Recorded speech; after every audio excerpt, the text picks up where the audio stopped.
Hey everybody, welcome to You Cannot Rewatch. I forgot what the name of our show was, sorry. You Cannot Rewatch episode 13, the Evangelion Rewatch podcast. I'm David.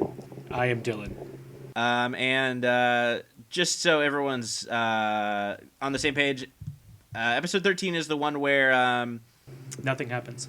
yeah, kind of. An angel hacks into the Magi system and tries to self-destruct Nerve, but the brave Ritsuko Akagi is able to thwart the angel's efforts by typing a lot on a computer. That is the best summary of this episode I've ever heard. Just so that way everybody knows what episode we're talking about. Hopefully you've already rewatched it along with us, so that way you're up to knowledge with everything. I don't like this episode at all. I really want to retract the statement I made last week when I said I liked this episode the first time. Yeah. I don't know what I was thinking when I watched this. This episode is so boring. It's really boring. Nothing happens in terms of progressing the story. Not really. Nothing happens with the characters that, to this point, we've come to care about in the show.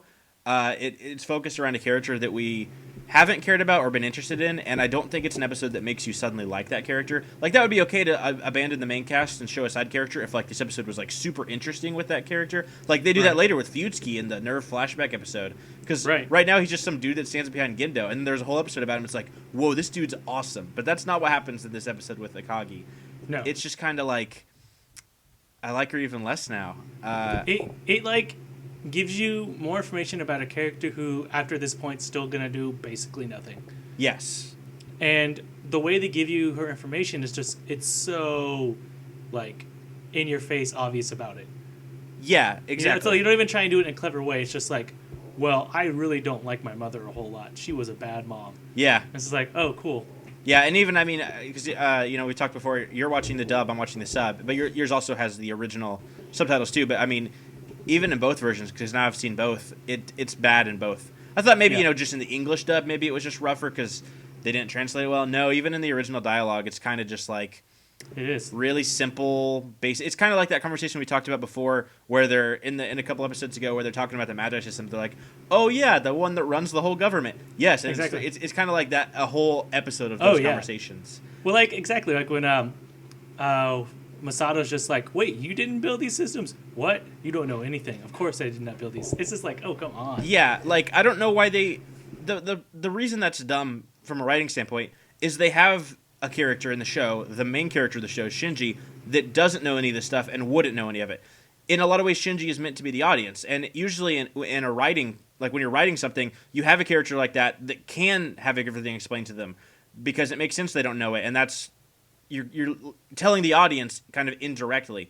But when you're having characters that should know the information and they're discussing the information they should already know, it's really dumb and it's just not good writing. And I just don't get why they would do it, because they literally have a character that exists. I mean, it exists for a lot of reasons. It's not just for that. But they have characters on the show that you can do that for. Exactly. It's almost like they didn't want those characters to be in this episode at all. Yeah. So they didn't do that at all because they were barely in it. Yeah, I don't know if the voice actors had to go on vacation or something for this week. I don't know what happened. But yeah, it's very strange to not have them. And then whenever they do have them, it's, I guess, kind of meant to be like more comic relief kind of stuff, because nothing serious happens out of those characters in this episode. No. It's just weird. And yeah, I just don't understand a lot of the choices they made.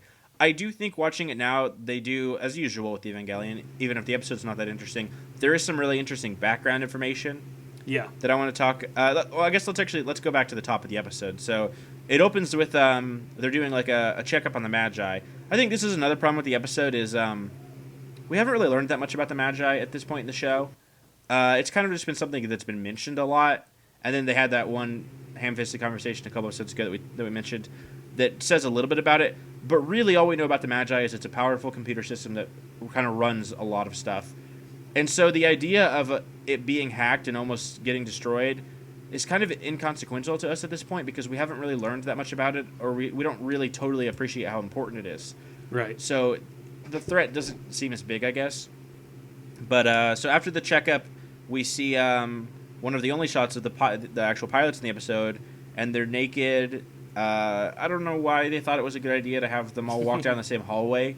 I don't either. They put these 14-year-olds in dangerous situations, sure, like piloting Evangelions and stuff, But isn't there someone that's like, hey, even if we're going to do that, maybe we shouldn't put them all naked in a room together? Right. I mean, it's not like anything's going to happen with those characters, but still. I noticed something too, and I don't know if like this is different other places, but they're like, don't worry, we're going to shut off the recording on the cameras. Yeah. As soon as Asuka says something about not wanting to be seen ever, you see the camera that they're zooming in on, and all of a sudden, right before it goes to the next scene, it has the red light turn on. Yes. And as far as my understanding is, the red light means it's recording. Yes.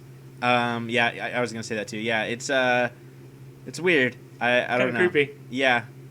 I don't know. This supposed to signalize like it got hacked in because the angel, but the way I took it was just like, oh, that's kind of pervy. Yeah, I think it's meant to be like they're trying to make the kids feel like they're.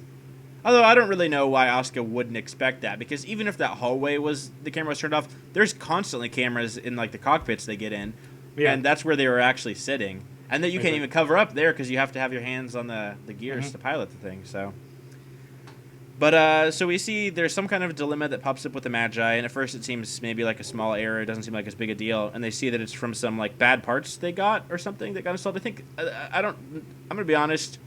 I don't totally understand what happened to this episode. I get the gist. I get the gist of it, but like, it started because they got bad parts, I guess, from somewhere. I guess somebody gave them, or maybe somebody installed bad parts. I mean, we see Kaji messing around, so I think presumably some of this might have happened because of him. Right. But I also don't understand why Kaji would be installing an angel.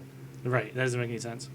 And later on, they say, this is skipping ahead a little bit, but they say that there's a hacker inside Nerve. It's from inside the facility.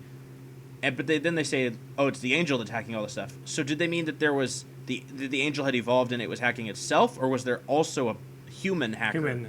I was confused about that because they never really. This episode is just so weird how it handles giving information to people. Yeah, because usually the show's so good about that. Yeah, and this episode's like really kind of blunt about stuff it shouldn't be, and then on information that it should explain more, they just kind of really skim over.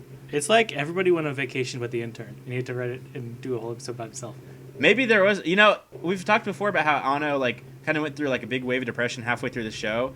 Maybe he just wasn't around for this episode, because next week is the recap episode too, which is kind of just a like, what do we do this week? Recap. So maybe like he just was kind of busy being depressed for these couple episodes, and they're like, I don't know what to do. That could be totally wrong. That's just a guess. Maybe maybe this is Anno's favorite episode. I have no idea, but that kind of would make sense, especially because after these couple episodes, the show really changes in direction and in tone.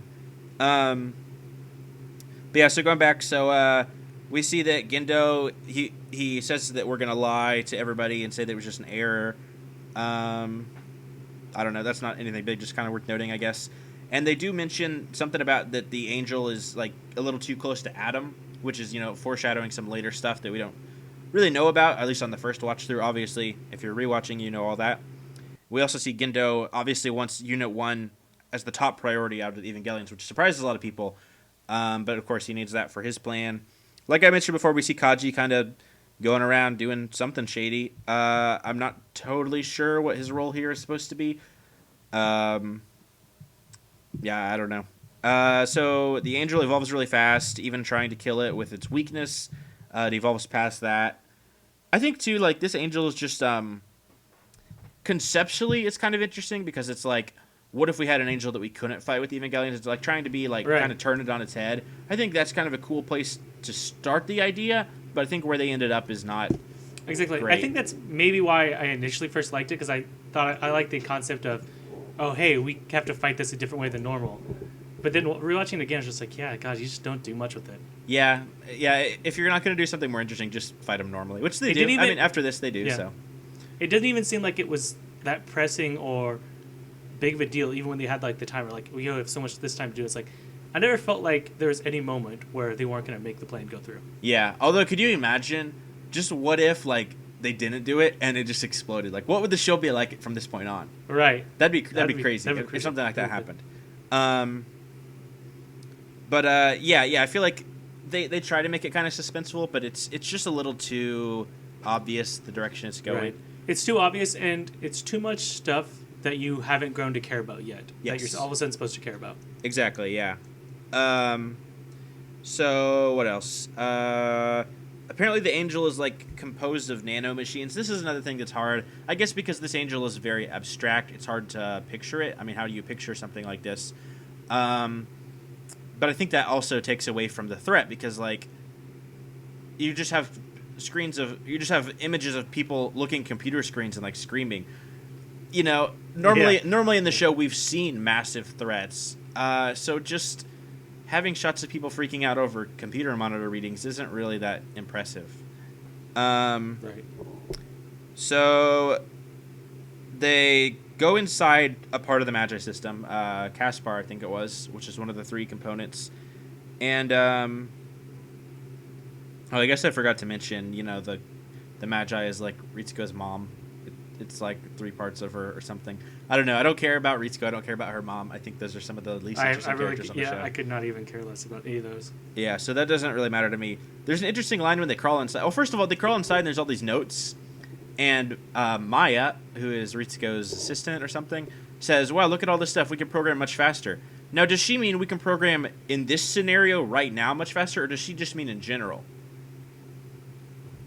That's a good point. Because I was wondering, like, maybe she just means in this emergency situation, but if inside this computer they've had all these notes just sitting there that they could be constantly using, that'd be really dumb. Like, the only person who knew those notes there was Ritsuko, and she's complaining about her crew being too slow. Yeah. But you had this literally manual of how to go faster, and you didn't give it Exactly, because when Maya says that line, Ritsuko even turns around and kind of smiles like, gotcha. It's like, that's why she's so good. Like, I read these notes, and I didn't give it to you guys. Yeah. That doesn't make you a badass. It makes you a horrible employer. But we get to my favorite line of the episode because it raises, I think, the most questions out of anything. Ritsuko's hacking away at the computer, and Misato is handing her wrenches and stuff, and Misato says the line, doesn't this remind you of our college days? What were their college days like? He's like... I think that raises a lot of questions. So they were in college before Second Impact. It sounds like they got like right out of college when Second Impact happened. Yeah, I believe so, because Misato, I think, is early 20s or late teens or something like that, like 1920-ish when Second Impact happened. So, or no, I guess she would have been a couple years older than that if she was out of college. About that'd be out of high 21. school. Yeah. Like, So yeah, they're out of college. She's already done her relationship with Kaji, and she's over that now. But what's weird is if they had gone to college after Second Impact, I could understand what she would mean. Like, they'd be doing all this mechanical stuff. But they went there before their world had ended, when the world was still normal. What were they doing at college that was anywhere similar to this? Yeah, good. I mean, building computers, I guess? I don't know. I guess. Also working on super intelligent brain computers. Was that kind of like what your college experience has been like? Yeah, so far. Because when I went to college, it was more like skip class and go eat at Subway. Pretty much. That was pretty much. I didn't ever like hand people wrenches and stuff. What else? Oh yeah, we do find out, I think, probably the most interesting thing in the episode, that the Magi system, not that it's Ritsuko's mom, but that it was part of a personality transplant. But what they mention kind of offhand is, oh yeah, the Avas, they use that in the Avas too. Which is weird at this point in the show because it's like very casually suggesting there are people's personalities inside the Evangelions. Right. It's like it was slowly trying to hint that to you. Yeah. And I think that's, especially on a first time watching, no one would ever catch that line and like consider it, I think, on their first watch through. But I mean, really, that's really important to later on in the show once they find out, you know, there are like literally people's souls inside the Evangelions. Yeah. So then, you know, they beat the angel. That's pretty much it. Yeah. In a nutshell. That's the episode. They win. I mean, and I think this is the best episode we've ever recapped in complete order. Because there's absolutely nothing else to get on a tangent about. That's true. Yeah, usually we get distracted by a bit, but there's nothing to this, man. Not really anything else to say about this one. Yeah. It really sucks. I feel like last podcast we've been saying that. But I promise you there'll be something else more to talk about later. Yeah, I do think... if you're rewatching, you know that. I think next week's going to be really hard to talk about because most of it's a recap. So we're going to recap a recap episode, essentially. Yeah, how are we going to do that? I don't know. Do we even bother? There is really important stuff in that episode that is not recap. There's a couple like really important things. So I don't know. Maybe I guess what we could maybe do is like pick some other stuff we could discuss. How about everybody, if you want to comment or email us or whatever, is there anything up to this point? Because we're at the halfway point of the show now. So of the first 13 episodes, not counting what's going to happen later, just of these first 13 episodes, is there anything that we haven't discussed that you would like to hear us get into and talk about? Anything at all, because next week would be the best time to do it. Because after that, there's going to be a lot more to talk about for every episode, because it's going to start getting a lot more serious. So I think next week, if there's anything at all, or even if you do have some questions about later stuff, you can go ahead and ask, and we can try to get into a little bit more of that, kind of like we did last week. Because we're really not going to have a lot to say about next week's episode, aside from the few things that are kind of interesting about it. And I guess if we don't get any comments, I'll think of something, or it'll be like a 5-minute episode. Right. We'll see. That being said, worst case scenario, we could always combine episodes too if we need to, or something like that. I guess we could, yeah. But I can't remember exactly. I don't remember 15. I remember 16 really well. I can't remember what 15 is, so I'd have to check and see. Because if 15 has a lot to talk about, I don't know if I'd want to combine it. Right. If there's a lot to cover, but I don't know if there really is in 15. Right. I guess moving on, since we mentioned emails there. We did get an email this week. I just looked at it a second ago, but I kind of forgot what a bunch of it said. Sorry, or who it was by. Hang on, let me check real quick. But they did point out it's by Eric. Eric emailed us. He's emailed us before, I believe, and he did say something about because we mentioned before, like the German stuff. Like, does Asuka speak German in the sub as well as the dub? Right. She does, but apparently she does such a bad job of doing a German accent that's why I couldn't tell. Like she doesn't really do it well. And then of course in the English one they like really do the German. So like really hard. Yeah, so maybe that was to kind of counteract the fact that in the original it was kind of hard to tell. I don't know. That makes sense. I suppose if you speak Japanese and you hear weird words from another language, you might be able to just guess that's German. But just when you don't speak any Japanese, it all just sounds... You could speak any language in a Japanese accent, and it would sound like Japanese to me. Right. Yeah, I think that's pretty much it. Yeah, you got anything else to talk about?